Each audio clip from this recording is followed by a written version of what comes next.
એવું છે ને તે આપણને લગ્ન પહેલાં એકદમ ગઝલ જેવી લાગે અને લગ્નના 5 વર્ષ જેવા થાય ને એ જ પત્ની આપણને પઝલ જેવી લાગે.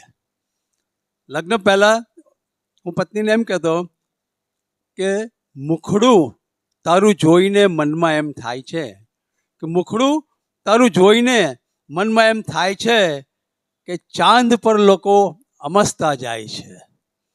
5 વર્ષ પછી પરિસ્થિતિ બદલાય છે કે મુખડું તમારું આમ તો જાણે ઠીક લાગે છે, કે મુખડું તમારું આમ તો જાણે ઠીક લાગે છે, પછી કોણ જાણે કેમ તમને જોઈને મને બીક લાગે છે. તો આપણે મહેફિલને આગળ વધારીએ. ધર્મેશભાઈ ફરી એકવાર ગુલાબી આંખ લઈને આવી રહ્યા છે, તો એમને આપણે વધાવીએ.